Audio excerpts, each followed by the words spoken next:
Tejas, brother, thank you so much for being here. Thank you. Really appreciate it. Maybe we can just start off before I even introduce you, or we kind of talk about how we know each other. Yeah. I just want to tell you that these are very casual, short chats, and the whole point is that whoever watches this, they might learn a thing or two that's new. That's correct. So now we can maybe start by you maybe talking a little bit about how you and I know each other. So we met at class at the university, not taking the name of the university, but we're in the same course. We have one same class. Yeah. So that's how we met, and then he introduced his YouTube channel, and I like the concept. So we're gonna basically flow into the topic, which is cricket. Cricket, yeah. I know that you really like cricket, and this is why I wanted to kind of chat with you because I haven't had someone before talk about cricket. Oh, is it? For anyone that doesn't know about the sport in the first place, what is cricket? So, explaining cricket to a third person who doesn't know, who doesn't belong to the subcontinent of India. I mean, if I would explain it to a North American person, I would compare it to baseball to begin things with, because it's played with a bat, it's played with a ball, it's played with fielders. You catch the ball, how you do in baseball. You hit the ball, how you do in baseball. You throw the ball. Technical differences are there, but altogether the sport is similar to baseball in the aspect of how it is played. That's one. But there are runs. In There baseball, are it's home runs. runs, but in cricket, it's Correct. So in cricket you have 1 run, 2 runs, 3 runs, 4 and a 6. You can get awarded 5 runs also, but that's usually a bye. If it's a bye, I mean, it's a very technical concept. So basically 6 runs can be scored on each ball. Maximum of a 6 runs and a minimum of a 1 or a 0. You can't score it. You can just play the ball, leave it. It won't be a run. So you hit a boundary. If the ball touches the ground before exiting the play area, it's 4. If you hit it over the fence directly, it's a 6. And you hit the ball somewhere in an empty spot on the ground, and you can run between the wickets. So if you take 1, if you cross the pitch once, you get 1 run. If you cross it twice, you get 2. If you cross it thrice, you get 3. You can run till 4. You can't run more than 4 runs. And you can hit a 4 too. and that's when it hits the boundary, right? That's when it goes to the stands where the audience That's is, a 6. That's a 6. That's a 6. And yes. if it even goes outside, I'm sure it's no. one. It does. So the longest 6, if I recall, is 135 meters. Hit by it's crazy. Shahid Afridi from From Pakistan, Pakistan. and he hit it in Dubai, which actually went to the main road. Like in Okay. Dubai, it went to the highway. Yeah. Big 635 meters, but you only get 6 runs for that. Okay, I know there are some famous Pakistani players. Shahid Afridi is one of Shahid them. Afridi. Um, Wasim Akram is one Okay. of my favorite all-time bowlers. Okay. So since I'm a bowler too, okay. so I have seen, when I started watching cricket, Wasim Akram, Waqar Yunus, all the legends were already retired. But my father used to pass on the stories Really? of how they used to bowl, swing bowling, fast bowling. So me being an Indian, and when I talk about cricket, and my first examples are always of Wasim Akram and Waqar Yunus, and those are 2 Pakistani players. So Nowadays, cricket doesn't look at the boundaries, I would say. when you kind of said Pakistani players, nowadays the only thing my mind goes to is a Pakistani show I'm watching called Neem Se Mohabbat on Hum TV, and there's something else I'm watching which is Kabhi Main Kabhi Tum, another Pakistani show. So this is my radar of Pakistan and biryani, right? Like these days. Got these days. But also in terms of bowling, you're a bowler. I know there's a famous guy called Malinga. Oh yeah. Lasit Malinga. Correct. So he had a very unorthodox action, I would say. So usually you're supposed to bowl with a straight arm. Yeah. But he found a loophole. Yeah. That the arm should be straight, but the angle can be anywhere. So he bowls at a quite tilted angle. Tilted. Yeah.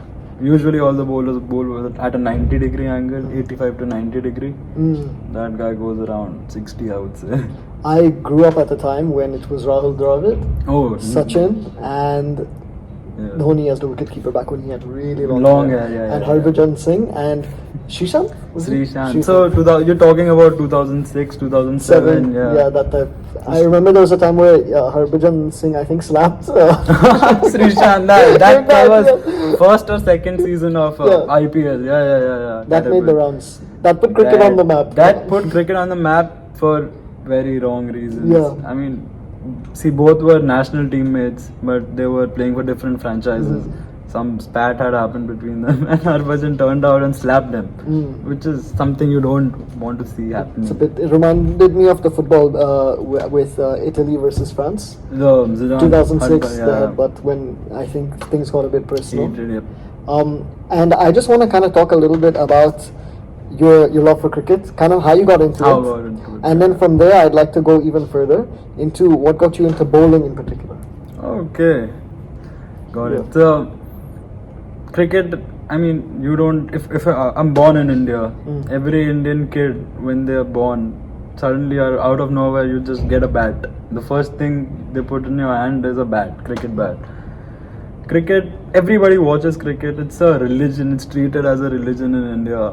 So my father used to play state level cricket. He's played Ranji Trophy. He's played for Jammu and Kashmir. Wow. So we are Kashmiris by birth. Okay. So he has played for Jammu and Kashmir. I could never reach the state level, and I dropped cricket when I completed school, like 12th standard. I continued playing cricket till my undergraduation, but that was state level, but League 3s and League 2s. Never made it to League 1. And now I'm here studying. I haven't played cricket here in Australia, but planning to start at least at the club level.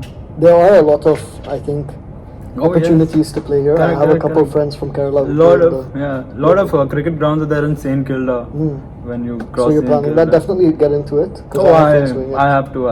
Like, I love playing cricket. I mean, I don't have aspirations to play at the highest level anymore, but to be connected to the sport, to be able to play. On a Sunday morning, you just go to the ground, play a match. You feel pretty happy, pretty delighted. Same with any sport. Even people who go to offices, they find out some time once a week to just play football. Helps them be happy. I would 100%. Like for me, it's hiking. I just love hiking. So that's my every outlet. sport, every person has some sport. There's some outlet and Correct. jiu-jitsu as well, which I kind of suck at, but that as well. And also, I want to kind of get into. You talked about how you started cricket. Correct. How do you get into bowling? Bowling. So coming to the point of bowling, it's a very funny story. So everybody in India wants to be a batsman because you bat at the beginning of the match, you score runs, everybody hypes you. Yeah. In India, batsmen in particular are treated like gods. Sachin Tendulkar, Virat Kohli. Everybody wants to be a batsman. But every kid playing cricket wants to be a batsman. So the only available spot in a team is of a bowler. Because nobody wants to bowl. Yeah. They treat you as a labourer. I mean, not in a derogatory way, but physical, because bowling takes a lot of physical labor. So that's the only way. If you want to play every match for your academy or for your school, you just show up as a bowler. So I started bowling fast because fast bowlers are very limited in India, I would say. Now there's a sudden growth, but for the longest time India didn't have a good fast bowling lineup. So that's how I thought at least I'll get to play every match that I put my name for if I become a fast bowler. That's how I got inclined towards bowling. That's a very smart way to do things. Because I did something similar. I wanted to play in a band when I was in school, and I said, "What are the instruments that people need most?" And there's a bass player or a drummer. So I decided to go with the drummer. So every single year, by default, they'd always call me to represent the band because they needed a drummer. Correct. So something like this, and then from there, the opportunities opened. Exactly. So that's how I got into bowling, because just to make sure that I get to play every match that I go for, I decided to stick to bowling and work for me. What makes a good bowler a good bowler? What makes a good bowler a good bowler? See, there are a lot of types. You can be a fast bowler. You can be very fast at bowling. You can be a fast bowler and your strength could be swinging the ball. Your strength could be pitching the ball at a perfect spot. Mhm. So I'll just give you 3 examples. You can take Mitchell Stark, Mhm. Glenn McGrath, and Wasim Akram. Mhm. So Stark is a fast, except Stark, you take Shoaib Akhtar. Mhm. Shoaib Akhtar is a pure fast bowler. He bowls at 155 to 160 kilometers per hour. Mhm. So he backs his pace on the pitch. Glenn McGrath average speed was 135, 130, which is very slow for a fast bowler, but his accuracy of pitching the ball at a point where the batsman wouldn't be able to hit it was top notch. And Wasim Akram was faster than McGrath, slower than Akhtar, but the artillery was his swing. Mhm. He could make the ball swing in the air before it even touches the ground. So the batsman would be thinking the ball is coming in his line, but as soon as it comes, it's moving in the other direction. So these 3 things in fast bowling would make a fast bowler stand out. Mhm. And if you put all these 3 things together, speed, accuracy, and swing, you get Dale Steyn. Dale Steyn's my favorite bowler growing up. Talk about him.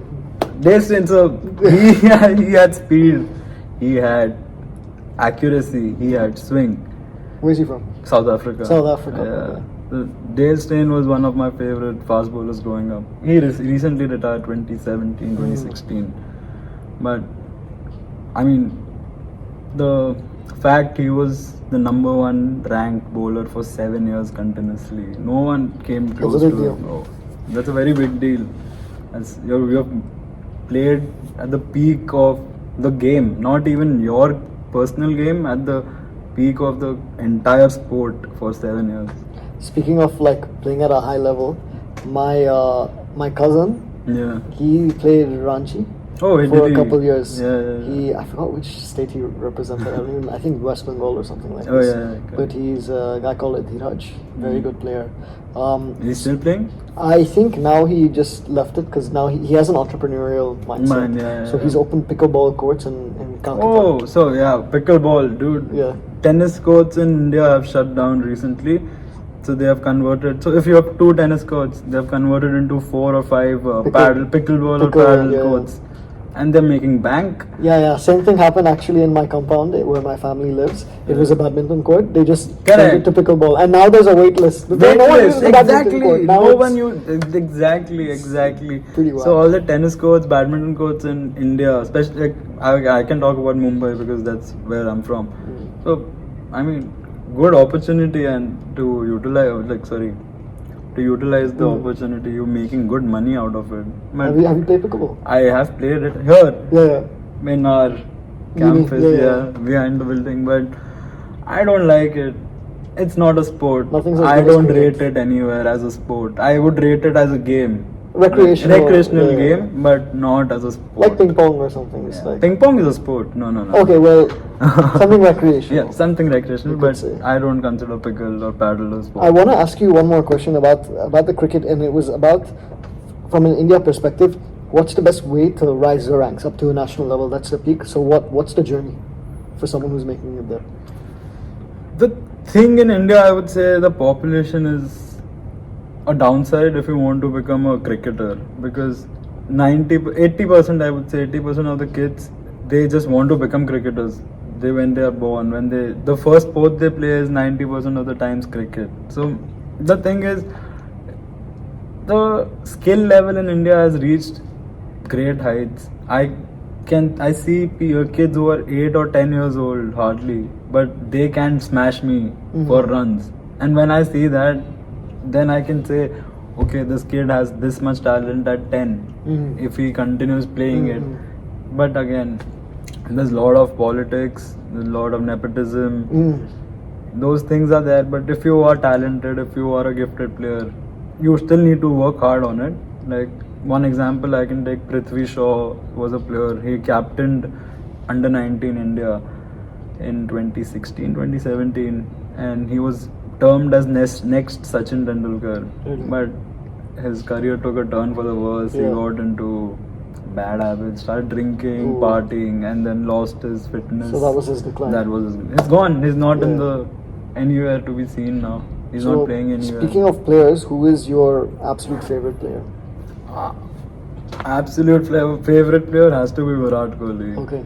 Because I think I was 12 or 13. I saw one of his matches against Sri Lanka happening in Australia. It was a Commonwealth tri-series, India, Australia and Sri Lanka, in which Kohli took Malinga to the cleaners. Oh wow. Absolute cleaners. Yeah. And I was 12. Till then, Sachin Tendulkar was the GOAT. But I was 12. Kohli would have been 22, 23. He's 10 years elder to me. So when you see a young man play like that, It as inspires a kid, you. it inspires It sparks a fire. It sparks a fire. Yeah. He's not that old. He's 10 years. 22 is, yeah. I'm 12, he's 22, and he's already the number 2 ranked player in the world. Yeah. And to see that one particular match, I just love to watch that match whenever, not for the cricket aspect only, just to see the sheer joy on his face, how he is enjoying batting as a youngster. So, and then Virat Kohli became the captain, took India to great heights. Fitness culture. India never had a fit team. They had skillful players, technical players, but never had a fit team. The players were not up to the mark. So now if you see Virat Kohli, every Indian player who makes his debut has a good lean toned body. Nobody is overweight in India anymore.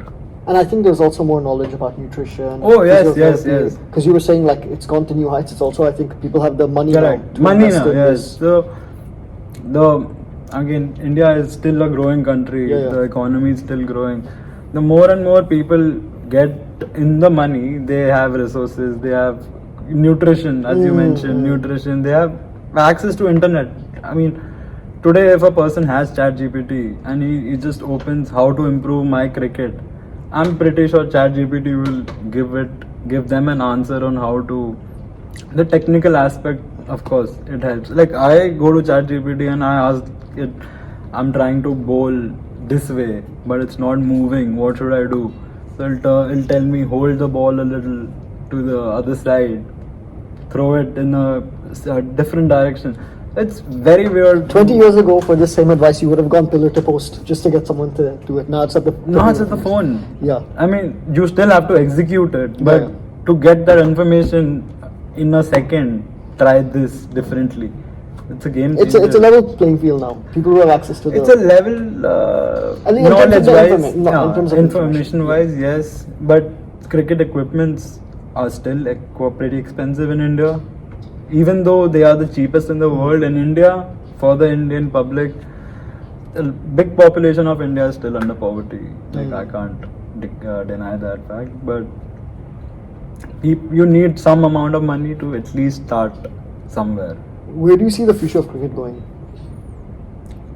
I'm concerned for Test cricket and One-Day internationals. Why?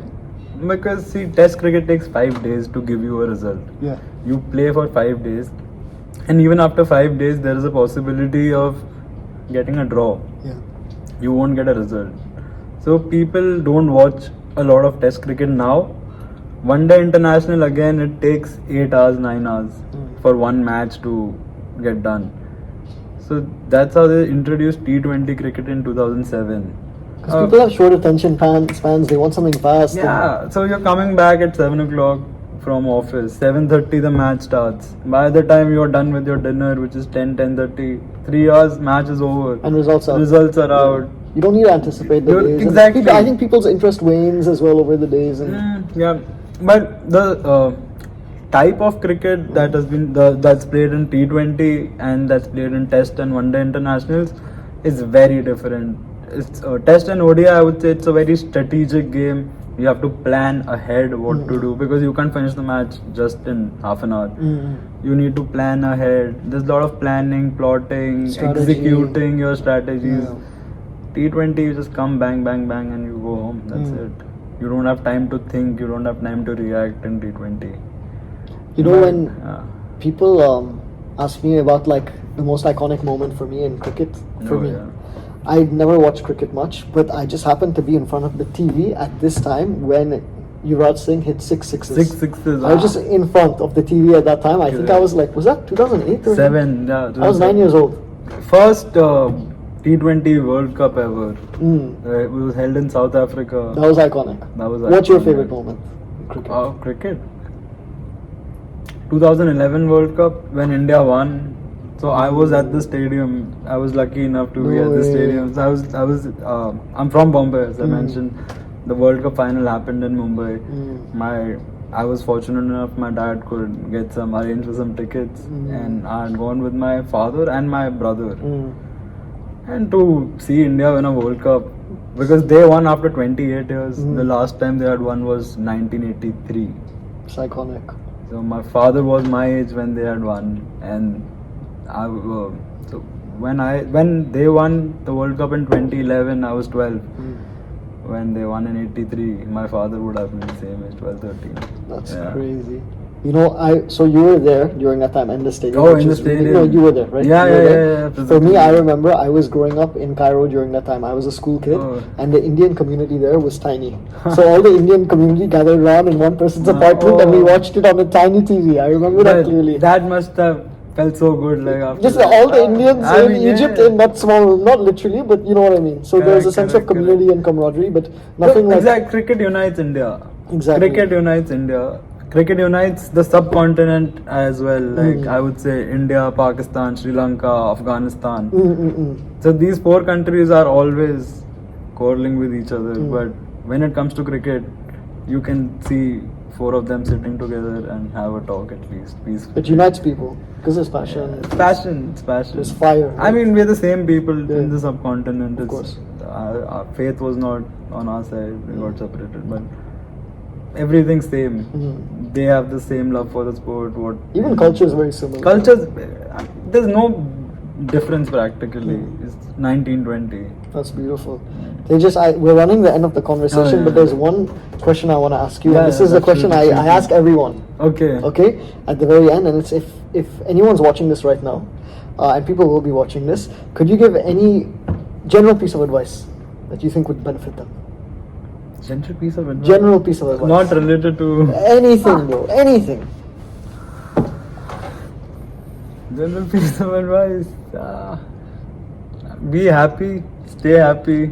Find time for what you love. If as I spoke, I want to start playing cricket here in Australia as well. So that's out of love. That's not from any aspirational point of view. I don't want to start playing cricket again at the highest level. I don't think. Just sometime if I get a Sunday, if I get to play one match, I'm happy. People are happy around me because, of course, I'm not creating any nuisance. Yeah. Gives me a lot of peace.